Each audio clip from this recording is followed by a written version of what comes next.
All right, welcome back to the Roast It Yourself podcast, brought to you by Coffee Bean Corral and Current Crop Roasting Shop. I'm Stephen Burnett with Coffee Bean Corral in Jackson, Mississippi, and with me, as always, is Catherine Mansell, Certified Q Grader and Director of Current Crop Roasting Shop in New Orleans, Louisiana. Catherine, what is going down in the Big Easy? Waiting on some rain. Had some folks come in. I had a group come in today. And once they left, maybe 20 minutes later, some of their friends came in. Apparently they went to visit them and smelled the roasted coffee in their bag. So they jumped up and came to the store and roasted too. So it's been a fun day so far. Man, people don't talk about this. The smell of roasting coffee is wonderful. Yeah.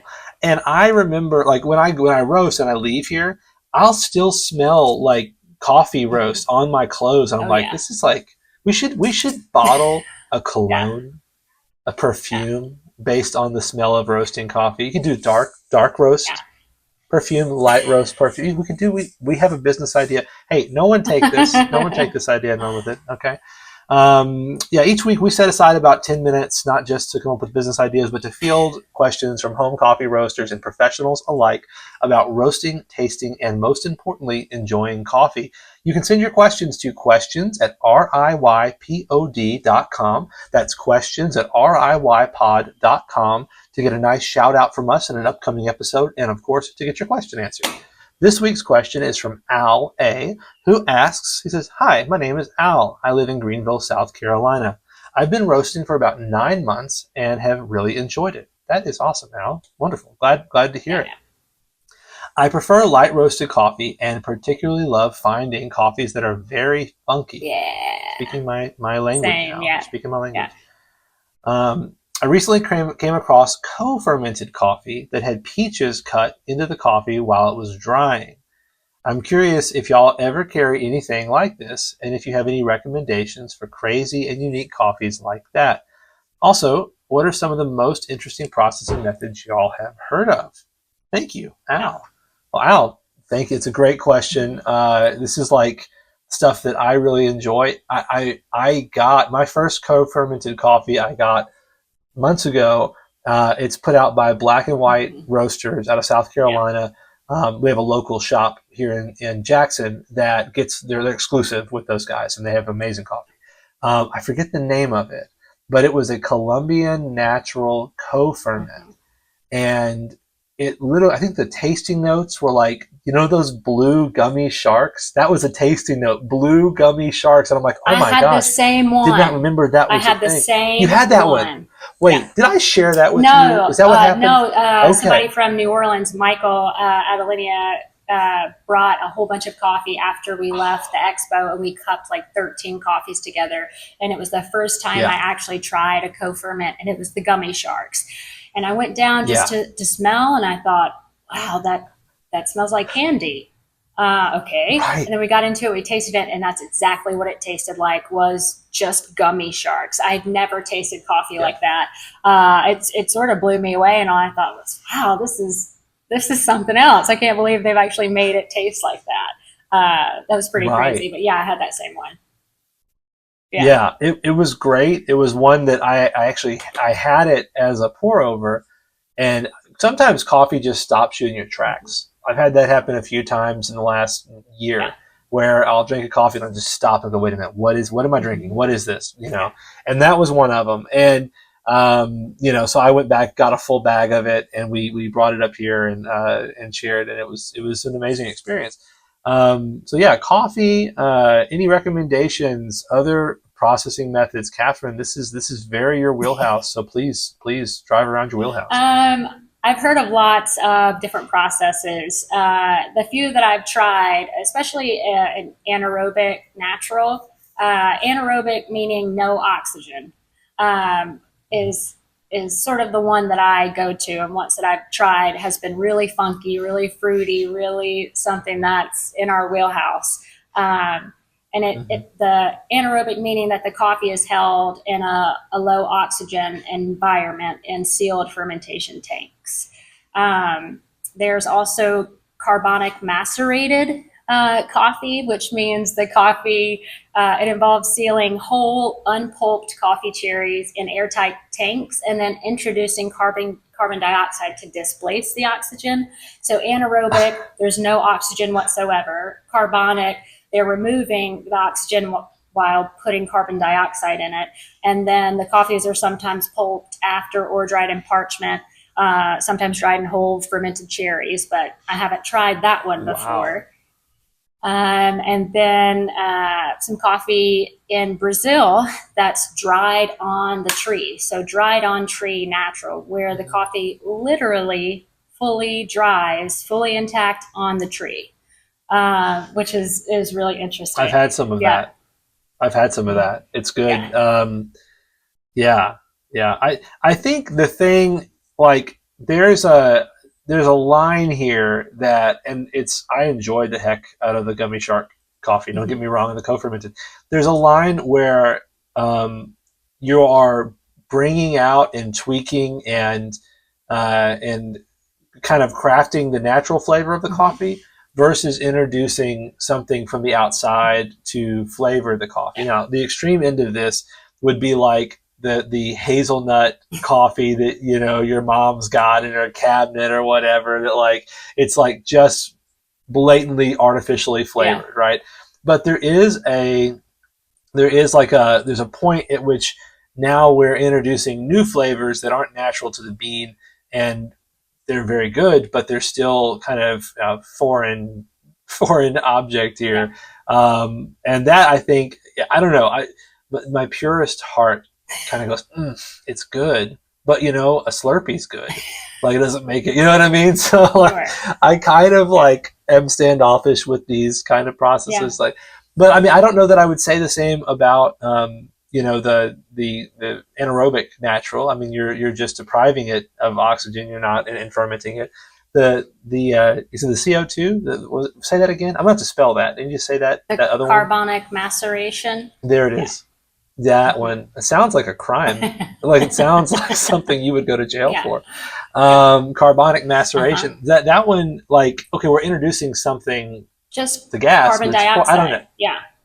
Yeah. I guess that's okay. Yeah, that's pretty natural. Anyway, I don't know where the line is, but I enjoy these things, but I'm also kind of standoffish about them. Maybe I have some issues I need to work through. Well, there's one more, and it's called an aerobic fermentation, and that's basically the freshly picked cherries are gathered and submerged in water in an open air tank where they quickly break down over the course of, 15 to 20 hours or so. But it's not necessarily introducing anything to the coffee except for certain gases, so anaerobic, there's no oxygen. Carbonic, you're introducing carbon dioxide.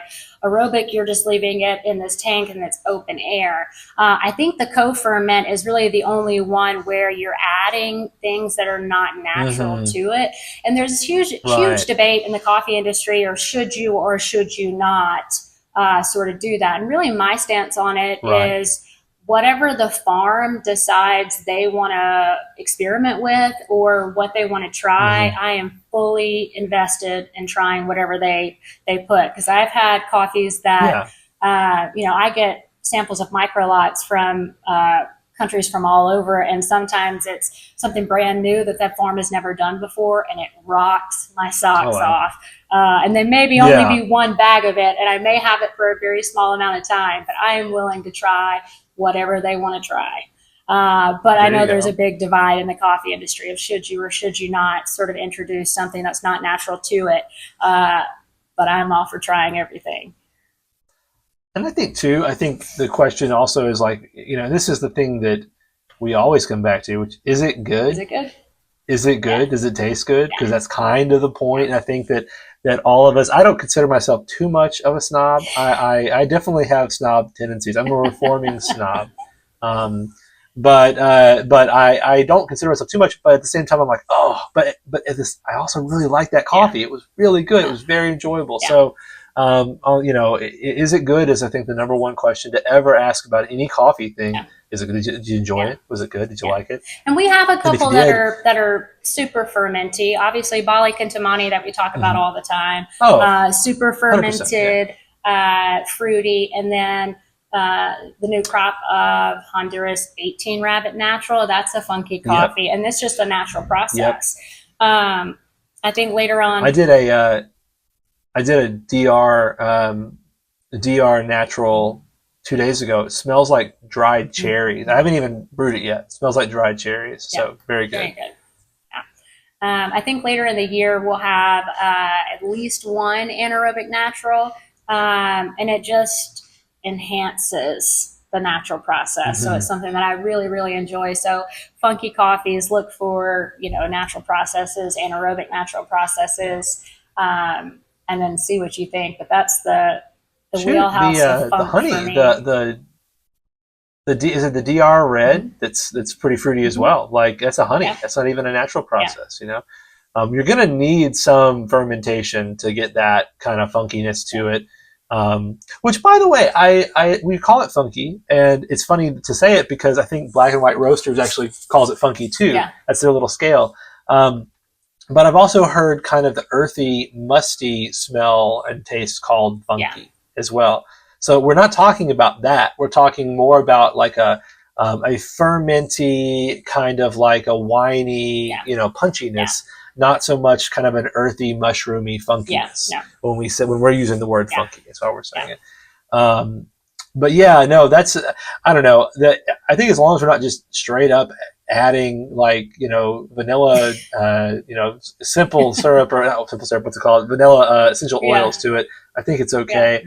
But I enjoyed the heck out of it. And I know people have done their own stuff. They've taken the beans we sell and they have flavored them in various ways. They have done additional fermentation. Yeah. I don't know anything about that. I just know people have told me they've done it. So there's a lot in this world, and I love that people are exploring all these options. Yeah. But with that, do you think we have anything else to say to Al about this?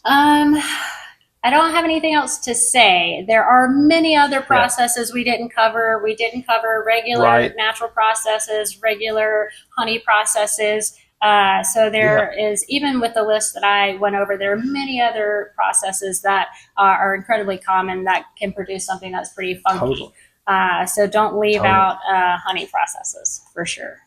Totally. And I think something to say here is definitely read the comments. Read the comments because you can read tasting notes. Tasting notes are what a professional cupper tasted when they got this coffee. But if you want to see what regular people get out of the coffee, read the comments. They'll tell you. They'll say, I'm getting this and this is how I roasted it. I did it this long. I did it light. I did it dark. They'll give you all this just free information on the coffee that you're looking at purchasing. And some of our coffees have a year's worth of comments. And of course, that's not incredibly useful given that the coffee crop changes year to year. But I think it's default sorted by the newest comments on top. Yeah. So check those out, see what the coffee is bringing to the table, and go from there. Make your buying decisions based on that kind of stuff too. But now I've certainly left a lot of things out. We've left other processes out. We've left other flavors out. I'm sure we've left out something very, very important. And that, dear listener, is your job. This is where you guys come in. Step up to the plate. Do not fail us now. Whatever we left out, whatever is on the tip of your tongue, tip of your brain that you're mad that we didn't say, go ahead and get in the comments and share that. Take our entire video, this whole audio, and share it to your social media and blast all your comments in that post beneath that. You can make this viral. Can we do that? How do we do that? Can we pay Elon Musk or somebody to make this viral? Let's make it viral. Let's get it out there because people need to know how to find funky coffee reliably. We hope you enjoyed this episode as much as we enjoyed making it. And so if you did, please like and subscribe, leave a rating and review on this wherever you found it, because we're excited to watch the Roast It Yourself podcast continue to grow and reach more people, and we cannot do that without you. Also, be sure to like and follow our social media accounts for Coffee Bean Corral, Current Crop Roasting Shop, linked in the show notes, the Roast It Yourself podcast, Instagram, obviously. Follow us there so we can stay connected with you guys, and you can share your own thoughts in there as well.